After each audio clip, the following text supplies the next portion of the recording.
Okay, so we've reached the start time. I'll just make a couple of announcements and then we'll get started. My name is Jason Silverman. I'm on the product marketing team at Illusive Networks. Thank you for joining today's webinar, Threat Hunting and Investigation and How Can Illusive Help? I am not going to be presenting today. Today's presenter, as you can see on the screen, is Nir Greenberg, Senior Director of Field Engineering, and he will, I'll pass things over to him in a second, but just a couple of preliminary announcements. One, today's webinar is being recorded and you will receive a copy of the recording either later on today or tomorrow morning. So keep an eye out for that. Secondly, we want to make this webinar as interactive as possible. So there are a couple of ways that you can ask questions, and we very much encourage questions. You can either ask, if you just want to write out your question in the Q&A tab on the webinar control panel, and we'll reserve time for questions. And additionally, we're going to try something different today and see how it works. If you want to ask a question, you can raise your hand in the webinar control panel. I think what you do is you go to participants, and then you'll see like a little icon to raise your hand next to your name. We'll keep an eye out for that. And if you're up for it, we'll unmute your microphone so that you can just, we won't mention your name, but we'll unmute your microphone and allow you to ask a question to Nir and make it more interactive. So we'll give it a shot. But in any case, you can also ask questions in the Q&A tab as well. That's it. So I'm going to turn things over to Nir. Nir, over to you. Thank you, Jason. Can you hear me well? Yes, we can. Excellent. All right. So in addition to what Jason was mentioning about raising hands and questions and things of that sort, I will also ask you guys questions so we can sort of like do the investigation and hunting process together while I'll walk you through the different scenarios. We will focus mainly on different use cases, real life use cases that we had with a few of our clients. Depends on the the different segment or vertical, I would say, of the customer, and we'll share with you a few examples, and I'll ask you guys questions like, what would you look at? Where would you start in a situation like this? So feel free to join. Feel free to raise your hand, or you can use your chat. I think, Jason, it's also possible to use the chat, right? It is possible. Yes. I prefer the Q&A just because it keeps it more in one place. But yeah, sure, chat's an option as well. No worries. No worries. Excellent. So yeah, we'll keep it as interactive as possible. So all right, let's kick start. So I think that the first part is basically giving you a word about Illusive. I think it will give you the right context for the session. So in general, the concept of Illusive is assess the attack surface of an organization, prioritize based on different violations, different rules that we have, the different violations that we're able to find in a given network, then shrink the attack surface to the bare minimum so attackers will not be able to harvest information and act upon it, meaning that information that shouldn't be there. Then expand the attack surface only with fake pieces of information, which Illusive is well known for, and then eventually provide insights once there is like a detection of a certain incident, and we'll give you some more examples on the on-demand capabilities. How do we do that? So basically we have three main components for that. We have the attack surface manager, which is responsible for the main three bullets: assess, prioritize, and shrink. Then we have the expand, which is around the ADS. So this is like the expand area. And then we have the insights, which is coming from the AIS component, which is mainly around forensics information collected from collection from the source and from the destination of the attack.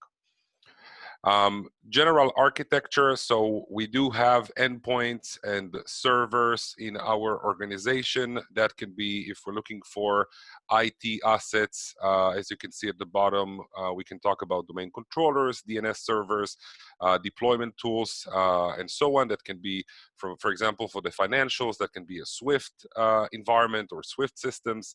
That can be even a mainframe. If people are still using that, but it can be any asset that you like, whether it will be on-premise or cloud. You can basically, this is how an organization will look like.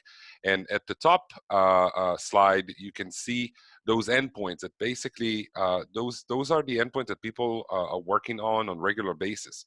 So logging into the computer, getting help from others, connecting to different assets, basically working.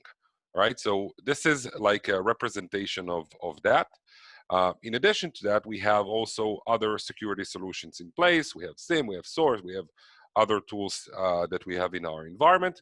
And then from Illusive side, we have two main servers. We have the management server and we have the interaction servers. Now, the interaction servers can be like low interactive, for example, communicate, interact with them at the very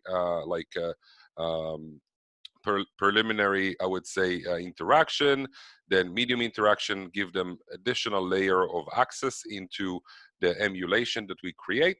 And then we have the high interaction, which is mainly around full decoys that you can actually create for your interaction servers.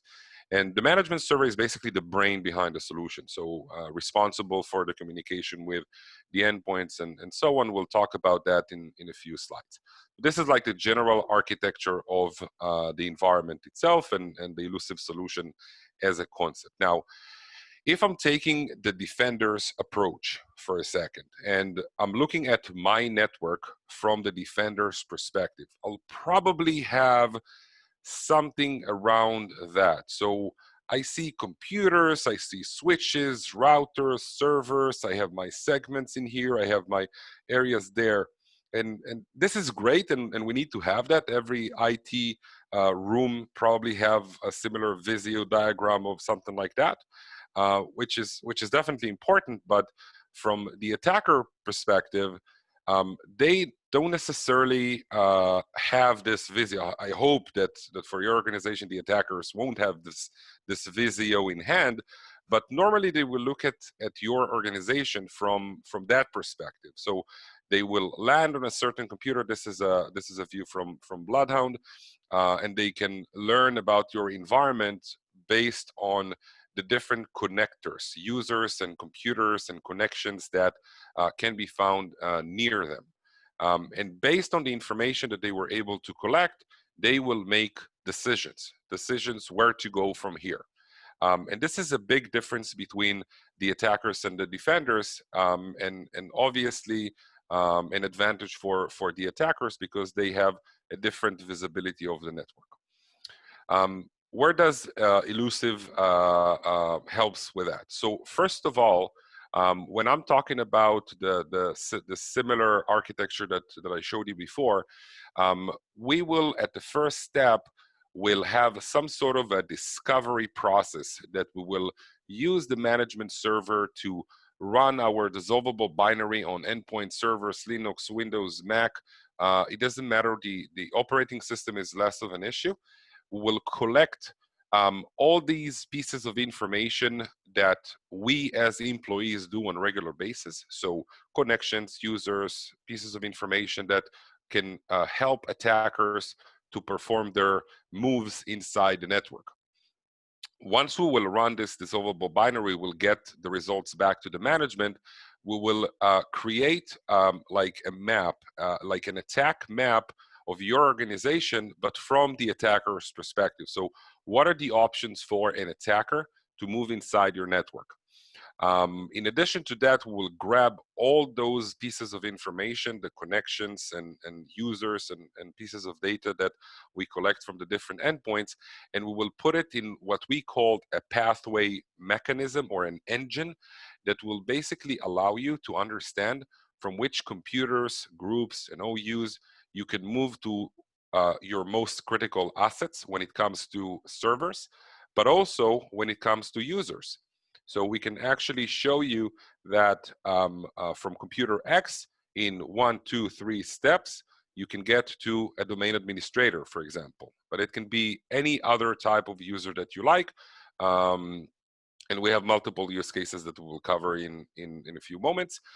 In addition to these two use cases that you can see in front of you, which is the crown jewel use case and the regular traditional privilege users that we have in our organization, we have additional use cases, which refers to local administrators. So we are able to provide you visibility to your local users, your local admin users that are created as part of the regular build of an endpoint. So if, for example, you're using the same local admin in the entire organization and with the same password as well, then if an attacker compromises one user, they can move laterally across the entire organization without interacting with the domain controller, which is a powerful way to move inside the network. Moreover, in addition to different privileged access management solutions like CyberArk or Labs from Microsoft, we can also tell you if those users, whether the domain user or the local administrator users, are actually covered by those systems, those privileged access management systems, and can give you another layer of I would call it protection, to know if by mistake or on purpose, people are actually bypassing your security controls and, for example, changing the password to the same password over and over again. So we can show you when was the password change and whether it is protected properly by those types of solutions. So this is the use case about also local administrators and and the domain users. In addition to that, we have some additional cloud capabilities to give you visibility also to the cloud. If that would be an interesting topic, you can feel free to ask that later. So these are the different use cases that we have inside. In addition to that, we can, once we collect all this information, we provide you with like a report that can actually show you what is the overall score, how many points your organization got as based on the information we collected from it, like the highest risk for each category, crown jewels, user credentials, and so on.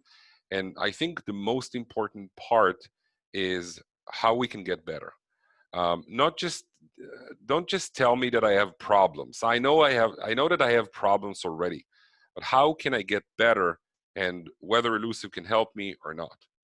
And that leads me to the point of, so I show you that very interesting map in front of you, and then you can come back to me and say, Nir, this is great. This is a great way of looking at things, but either I have tools that can do that today, or what do you expect me to do? Do you expect me to hire, I don't know, 10 people that will run around their tails and go and restart computers and delete information from different places? This is not scalable. So the answer for you guys is you don't need to do that. That actually happened to one of our customers that was connecting to 25 of their assets using RDP, and the credentials were saved as part of this connection. And the person grabbed his head and said, "Oh my God, I now need to go and connect to all of these computers and delete it." And then we said, "Hold on, you don't need to do anything manually. From the system, you can actually ask the system to go ahead and mark those connections for deletion, and then eliminate those from your environment.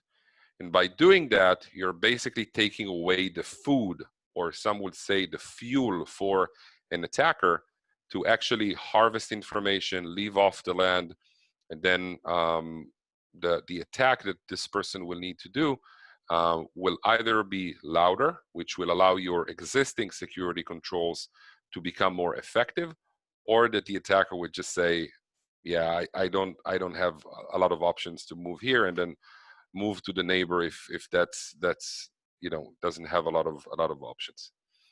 So that's the first part of the solution, which we call it Attack Surface Manager. The second part of the solution speaks about the detection capability. The way we do that is by planting deceptive artifacts across the network, um, and basically turning the environment like this to something like this. So we add more information, between different computers. This information is contextual and is tailored for each organization. It's not like let's plant documents connection across the entire organization. We're basically tailoring that for your organization, but not only for the organization itself, also for the specific users. So we won't have a situation that we will plant I don't know, SSH connections, for example, on an HR computer because it's not related to their job. So it's really contextual to the organization and to the endpoints. Now let's start with a quick scenario.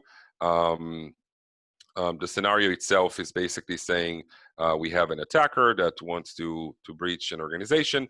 It doesn't matter how this person is doing that, whether he buys someone off or I don't know, 5 seconds of braveness breaching into an organization, putting a USB in a computer and then run away. It doesn't really matter how the attacker will do that. The only point is that they are in. They are in the network and they basically launch their code on the endpoint, or it's a malicious insider. It's not really like it doesn't really matter the method itself. And at that point, once the attacker will harvest information from the computer, try to understand where they can move from this point on, and they will choose to use one of the deceptive artifacts that will interact with one of our interaction servers, whether it will be high interactive, medium, or low. At that point, the interaction server will interact with the attacker, update the brain, the management server, to run our dissolvable binary on the endpoint and collect forensics, bring it back to the management server. That's more or less the concept behind the solution. Obviously, there is a lot to it, but this is more or less how it works. Once we grab this information from the endpoint, we'll put all of that into our incidents page. This incidents page obviously can be sent to the SIM, and you can do your analysis over there, but it will give you a lot of good information like the source host and deceptive entities that were triggered, how far away you are from your critical assets, do you have a path to a privileged user, and so on and so forth. We'll collect forensics artifacts like a desktop screenshot. This is like really useful when you're starting your forensics investigation. You have a good start, you understand more or less whether it's something that is happening on the computer itself or in the background. Will bring you the risk insights, so the pathways to privileged users, the attack path, how you can move which users, and so on and so forth. And then we'll put all the forensics information that we've collected and we'll put it in one timeline. This timeline can also be exported outside to a SIM solution, for example, or can be investigated within the Illusive solution, the Illusive console. And then you can investigate the incident from here. I want to start talking a little bit more about how you can use these types of capabilities when it comes to investigations and also threat hunting. So the first part is, let's say that we have an alert that is coming from a given endpoint, whether it would be antivirus, anomaly detection, whatever a solution that you have as an agent on the endpoints themselves, that will interact with the SIM. And at this point, in a lot of the cases, not always, it depends on the organization and how mature the security controls and security programs are. But in most of the cases, this computer will probably going to be formatted and that's it, we'll forget about it. In a lot of cases, I'm hearing that as the fallback, I would say. And what we offer as part of this process is that if you'll get an incident that will go to your SIM, you can, using your SOAR, if you have it, or if your SIM has API capabilities, you can call our management server to run the forensics on demand on the compromised endpoint and basically bring it back to the management server or send it back to the SIM for further investigation. Now, why does this matter? When we had our survey, we had a survey with our customers, and our customers reported back that on average they were able to reduce the response time by 50% for the first tiers. I'm not talking about tier 3 and so on, forensics, but it made the forensics collection and the forensics investigation we were able to reduce it from hours to minutes. And this is key because the type of forensics information that we collect, or the forensics artifact that we collect, allow the organizations to make decisions faster. Is that interesting or it's not interesting? Do I want to keep the investigation? It helps with bringing those tickets that are coming from the initial tiers into tier 3 and forensics in a better shape. So you have a lot of other information as you do the escalation to the higher tiers, and the higher tiers will get a lot of information that it will take them a long time to get from other agent-based solution in order to collect the forensics data. So the forensics information that we are able to get is pretty thorough, and it is collected within seconds. And this is the beautiful part of it, and this is why we're basically having this conversation, part of why we have this conversation today. So the first use case that I want to run with you guys, that will be a short one. I want to ask you, and if you have an answer here, I want you either to raise your hand or ask to speak. But what is actually interesting from your perspective in this picture? I mean, we have this Ebola-like view here, which is definitely interesting. But if you were the investigators, where would you want to start first when you're looking at this interesting view? It will make your life a little bit easier. Jason, if you hear anything from anyone, this is time to... Yeah, I don't see anybody's hand raised. Just a reminder that people can raise their hand. I think if you go into the webinar control panel and you click on participants, next to your name, there might be an option to raise your hand. But so far, I don't see anybody. If you want to just write it in the chat, you can do that as well, or the Q&A. Awesome. We'll give it a few more seconds. Look good at this interesting view. And let me know if you see something. Will do. Nothing yet.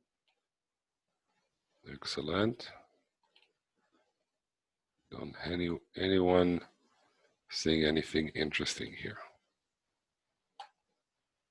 Okay. You'll have another option later on in this presentation. But I want to get your attention to this one here, to this guy here. So what we see here is basically that in zoom in. So we saw two dots or two icons that are representing something that looks like a server and something that looks like a star. Okay, so that might be an interesting thing. So I'll click again, and I want to ask you, maybe you have an idea on what could that be? What are those servers? Do you have any idea on what those can be? Any takers? You need to be fast. You need to respond fast. Let's see, I'll give you a chance. No takers. All right, be ready. We're going to have additional interactions moving forward. So be ready for that. So what we see here, we see fed dash BU, and we have fed dash prod. We have IP addresses, we have types of like the host type, the domain, backup OU and restricted OU. That's interesting. Operating system, who's the user, subnet, and what type of connection. Okay, interesting. I want to take you through the use case itself. And for those of you who know this interesting TV show, how can we make our lives easier? So let's try and back up the non-confidential folder. That is the case. So we have one server. It has a connection to a restricted zone to another server. And then we have a confidential folder and non-confidential folder. Now, let's try to make our lives a little bit easier, and let's write something very, very fancy. And then we will copy the confidential folder. This is definitely interesting. That wasn't the intention. And this is an actual use case. We also have this use case in our website. And it was about one of our clients that we were the only solution to detect something like this. So they saw those two computers. They asked themselves, what are these computers doing? They wanted to understand, what are the machine names and IP addresses. The security team was able to track those developers that were working on these servers, and they were able to quickly discover that this is potentially dangerous activity. One of the servers was in the restricted area and the other one was not. And this is a regulated data on the other server. So this is also an interesting thing. They realized that they have too much authority on those servers, and they were able to fix it very, very quickly.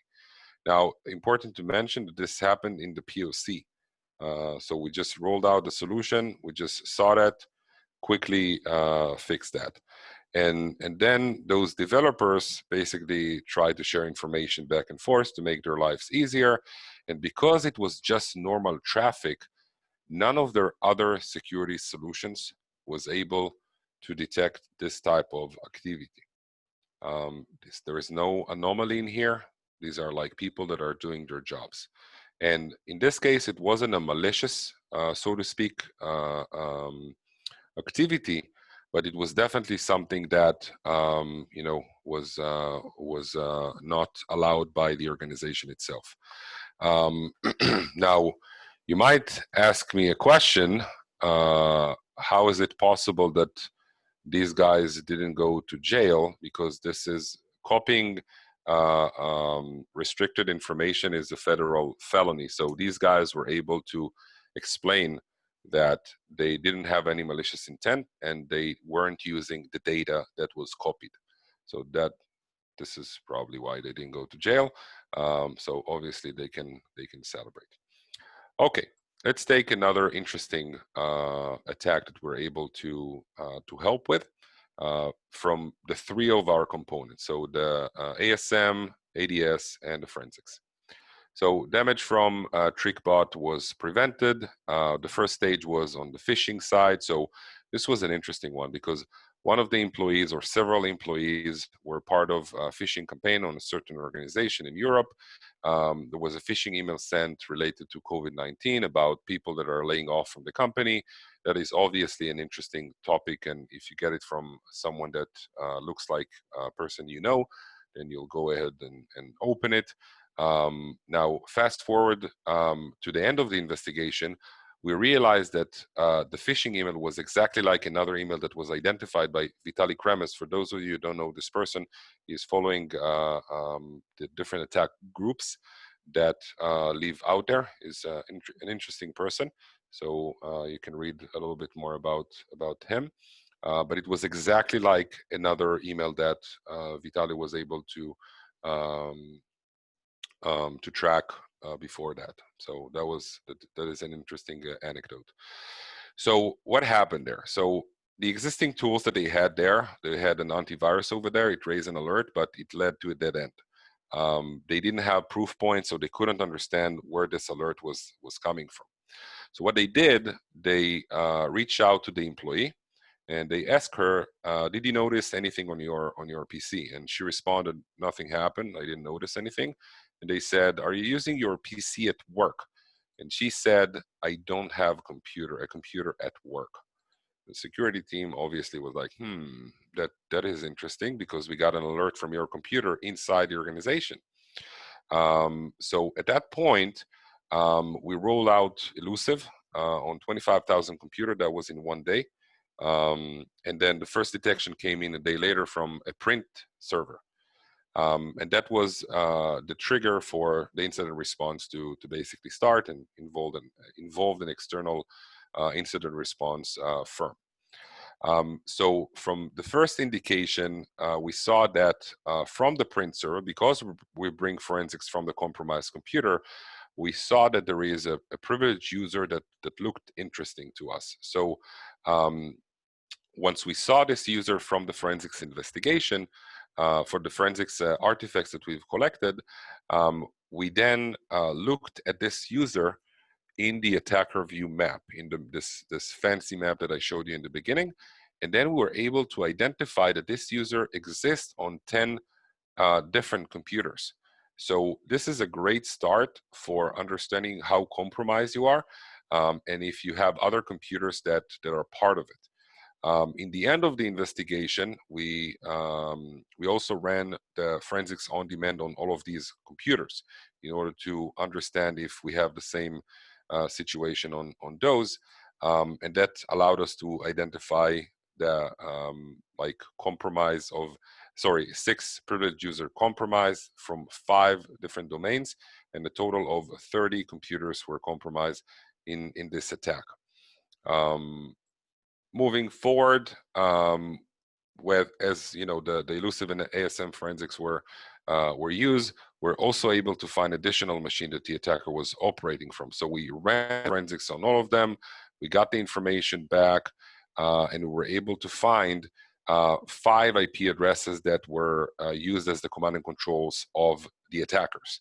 So we saw that because we're bringing the forensics information from here, and then we saw where those computers are communicating with.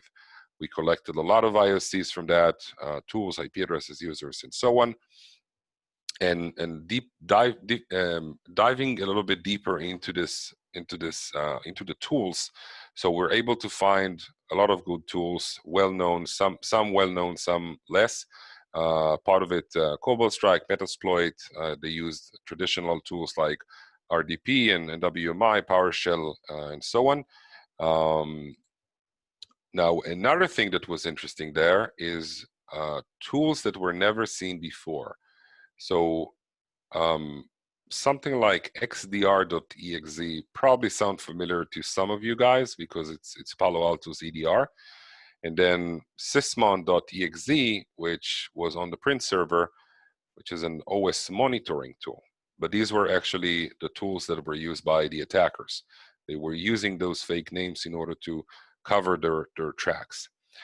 The third thing that we saw from this, which was interesting, are quotes from Donald Trump, which he gave from a recent, I think it was like 2 days before this incident, this attack, just in order to show that these tools are brand new, and some cybernetic letters that might help with identifying where this attack was operating from.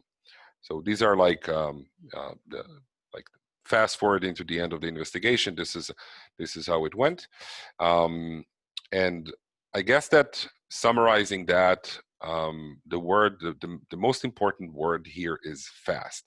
If you can jump right on this investigation, grab the right forensics information, have the right people to work on that, you can prevent, also in this case, we're able to prevent a big financial and reputation hit on this specific organization. Important to mention that this APT was very quick one.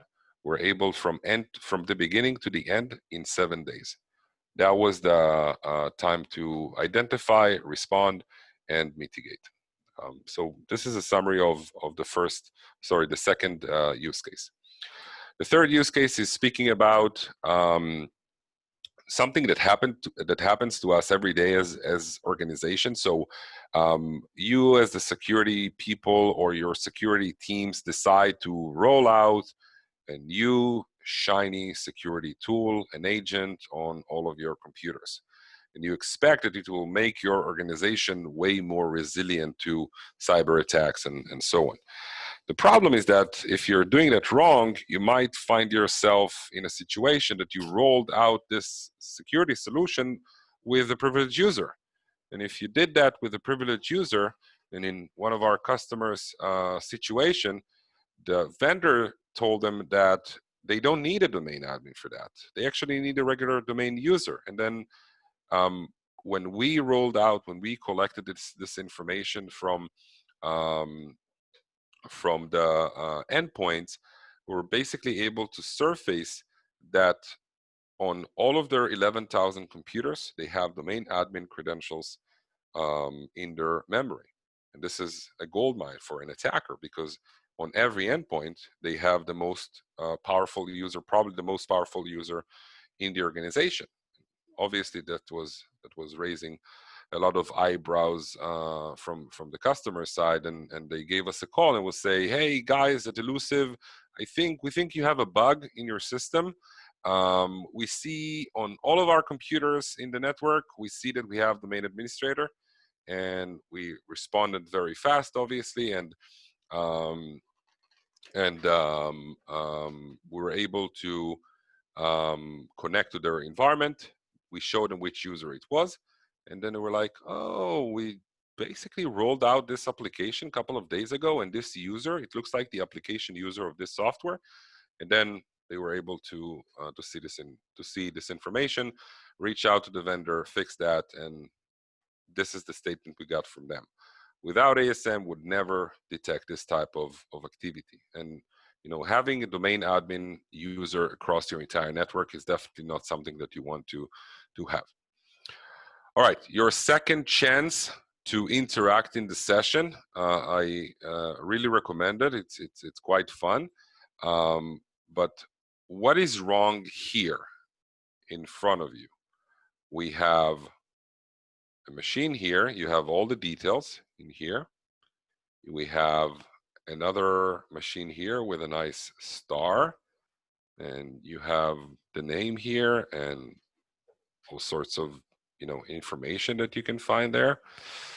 Anything that doesn't look right to you all?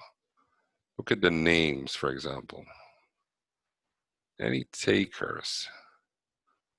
Or it's going to be just me talking today. Give you 5 more seconds. Finance PC. Oop. See, something happens. The connection type, somebody wrote in the chat. Is it the connection type? The connection type. Okay, the connection type, what we see here is RDP. Okay, RDP is interesting. I would want to get your attention to the name of the computers. We have Finance PC and we have Active Directory. What can be wrong here? We have, all right. Yeah, there was another chat, Jason, you might want to address that. Yeah, but I don't think it was relevant. Could be. Earlier in the webinar, yeah. Could be. All right, so Finance PC, someone from Finance has an RDP connection to Active Directory, to the domain controller. That is interesting. Okay, let's keep exploring that. So what we see here is a computer, that's the Finance PC. We also have 2 users. We have a user called Jake, that's a regular user, And here we have Marvin. We see that this user is from the domain administrators. This is a finance PC. I have a domain admin on a finance PC. Anyone thinks that this is okay, or might think that, I don't know, maybe you have ideas how did it happen? Give you another 5 seconds to maybe have some ideas for me how I can investigate something like that.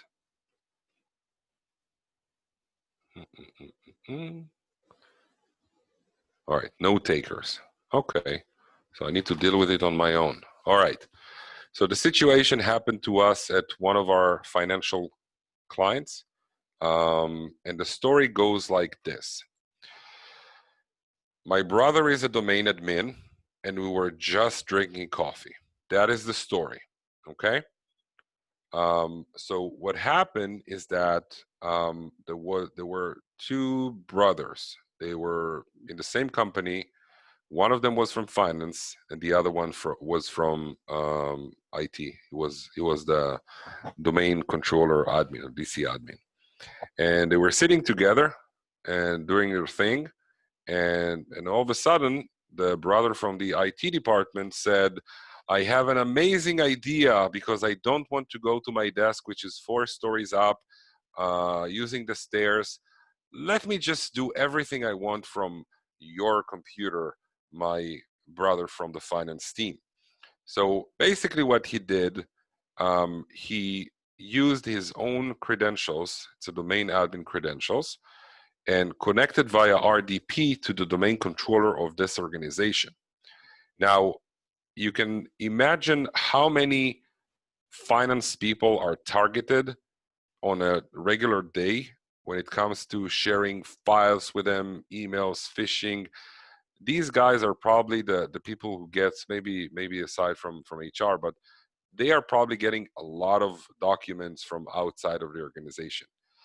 If an attacker would have get into one of to this finance guy computer, not only that they have RDP access to the most important IT asset in the organization, they also have the user credentials, like the keys to the kingdom, in order to basically jump from one computer in one hop to the domain controller and basically take the entire organization down, right? So sometimes the work that we do as employees in the organization is just allowing us to do our jobs, but it is pretty difficult it is pretty difficult from 2 aspects.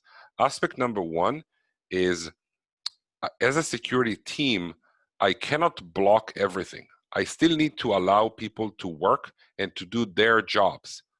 But if they're making violations inside the organization, and I don't want to prevent them from doing all sorts of activities because then the business will be impacted, then I want to have something that is a little bit more creative when it comes to attack surface manager. So if I go back to the first screen that I showed you, I have an RDP connection stored on finance PC computer to the Active Directory.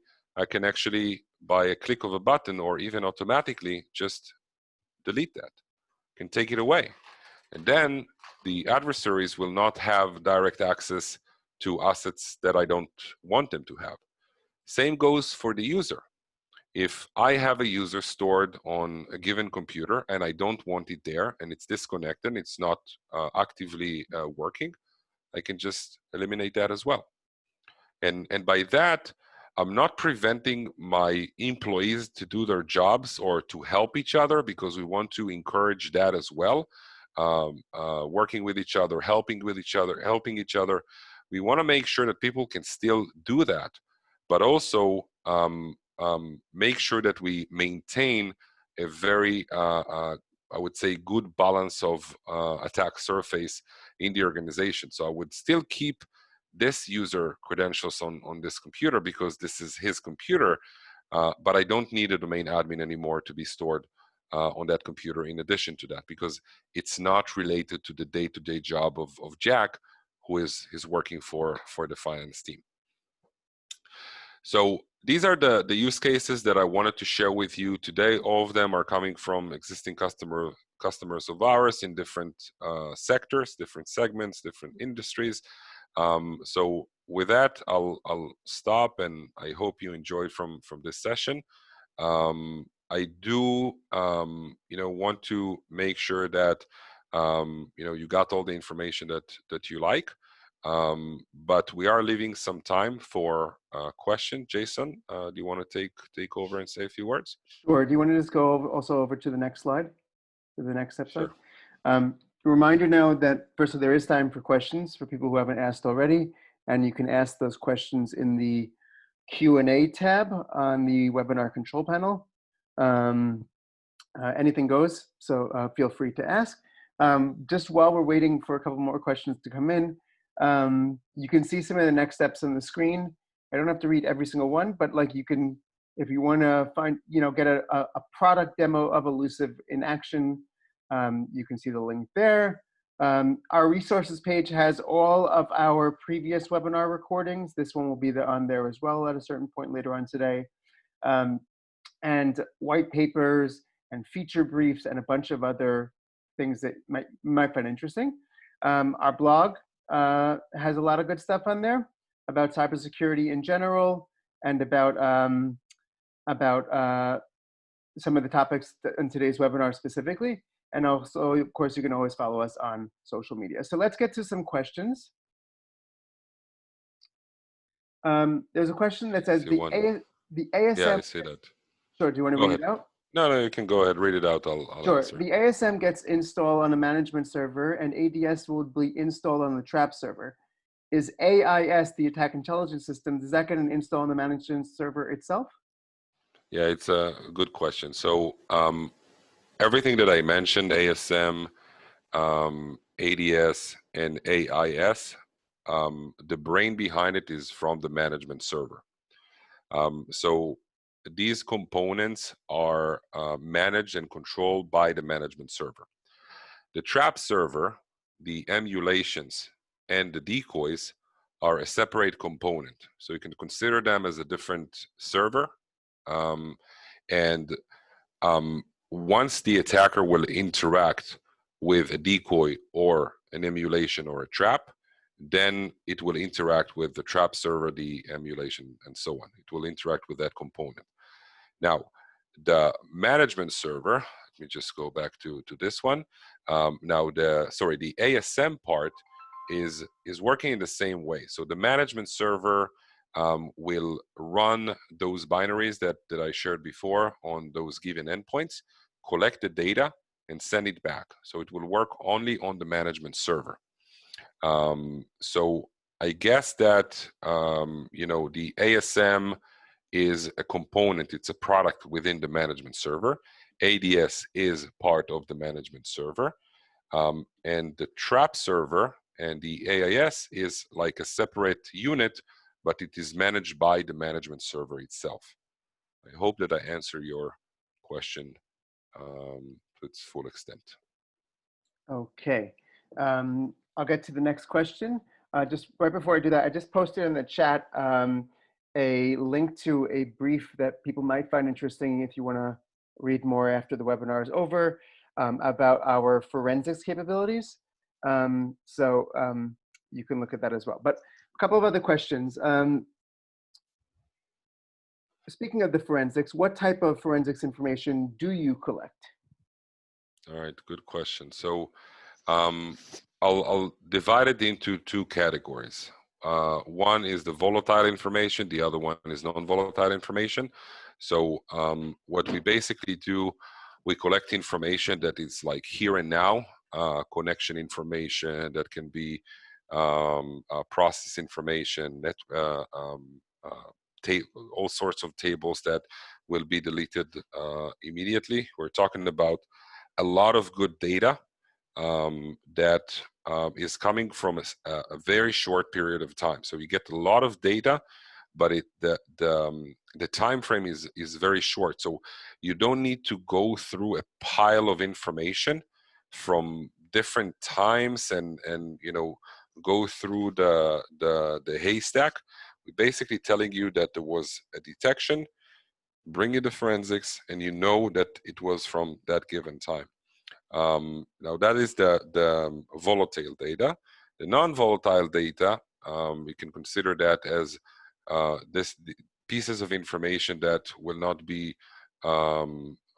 become irrelevant like shortly, either because the connection will be closed or the attacker will be able to clear the tracks fast.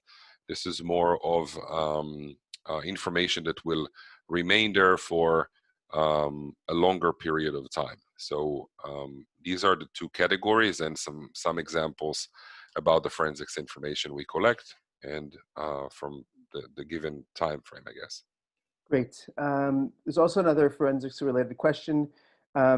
What types of SOAR platforms do you integrate with for forensics automation? Yeah, also a good question. So there are two types of integrations that we offer today. One is the tight integration that we just announced. I don't know, Jason, I think it's part of the resources or blogs that we released Correct. with Palo Alto, the former Demisto. Now I think they call it XOR. Yeah, Um, Cortex XOR. Cortex Yeah, XOR, exactly. yeah, So we have a tighter integration with that, so you can create your own playbooks, and then you can, for example, say every time I'm getting an incident from my SIEM about a malware, launch an API call to Illusive, get the forensics information, and then send it back to my SIEM. So this is something that you can do as part of the playbooks that Palo Alto offers.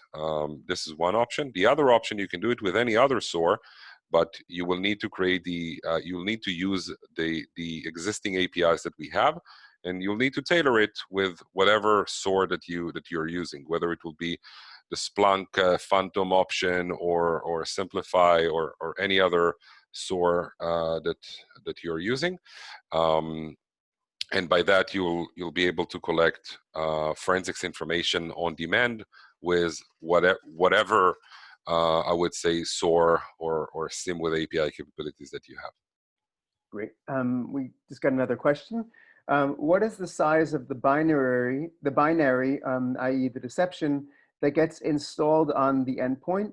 Does it require any specific permission from the endpoint to install it, or will it be managed by the management server? Yeah, also a very good question. So thank you for that. So the binary itself, whether it will be the deceptions, ASM, or the forensics side, is not being installed. We're not installing anything on the endpoints.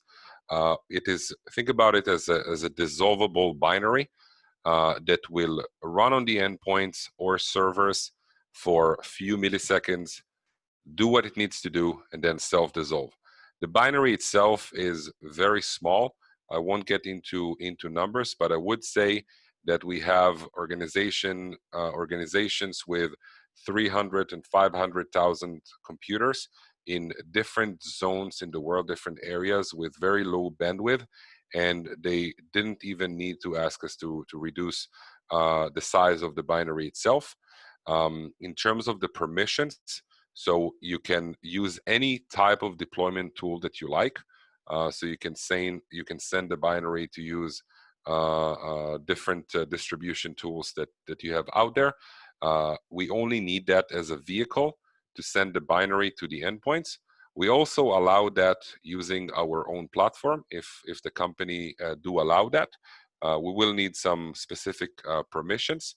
You can also integrate that into PAM solutions. So you can, I would say, add another layer of protection to the user that will run the binary on the endpoints.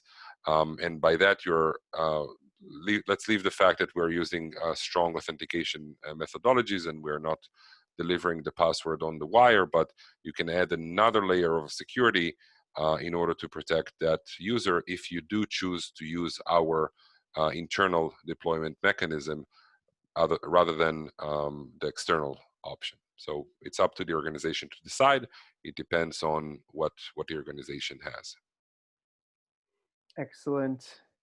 We'll give about another minute for see if there are any other questions, and then we'll. Oh, I just see one just came in. Hold on. Oh, just a thank you. You're welcome. Um, so we'll wait one more minute to see if there's any other questions. While we're waiting, just a reminder: today's webinar has been recorded, and everyone who has registered will receive a copy of the recording in their email inbox by the latest by tomorrow. You'll also be able to find the recording on our resources page as well. And also, just a general comment and well wishes. Obviously, times right now in the world are complex, both from a cybersecurity standpoint with a remote workforce and people sometimes companies laying people off, but also health-wise. So we do hope that you and your family uh, are healthy and will remain so. Um, I think that's it. Actually, one more question that just came in, Near, if we have one more minute. Is there any key difference between emulation, decoys, and deceptions? Yeah, yeah. Um, so the way it works when it comes to the different phrases, sometimes it might be a little bit confusing, but um, emulation, think about some system that can be a switch, that can be a router, that can be a printer, that you basically emulate this behavior of this system. And once you interact with it, it will simulate the different actions that a real asset like this will do. So it's more of a medium interaction, I would say, on the emulation side. The decoy side is more of the traditional honeypot, I would call it. So you can basically put like any type of server that you like as a decoy, and then we record everything that will happen on this specific server or computer if an adversary will get inside the decoy itself. So we actually allowing the attacker to get into the decoy, and we will record all of their activities inside the decoy itself.